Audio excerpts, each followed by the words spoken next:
بلندی و پستی تویی، ندانم چه ای هر چه هستی تویی. یکی را رسانی به چرخ بلند، یکی را کنی خار و زار و نژند، یکی را ز چاه اندر آری به ما، یکی را ز ما اندر آری به چاه. نه با آن مهرا نه با این تکین، که بهدان تویی هر چه هستی تویی.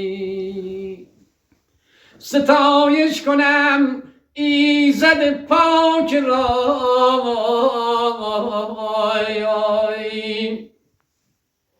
که دانا و گویا کنم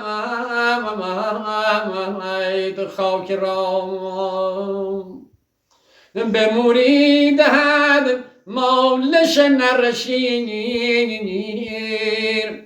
کند پشه بر پیل جنگی دلیر.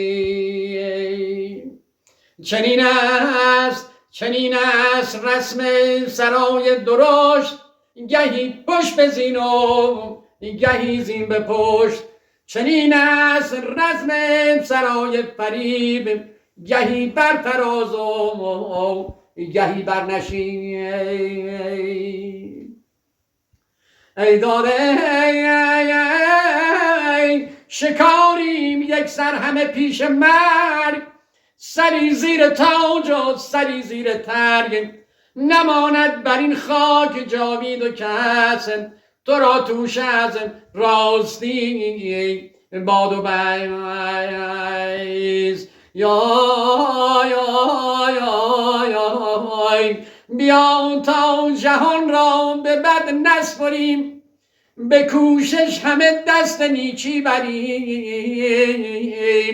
نباشد همه نیک و بد پایدار، همان به که نیکی بود یادگار. به افتخار تمام دوستان و عزیزان، به ویژه قوم شاهنامه دوست بختیاری،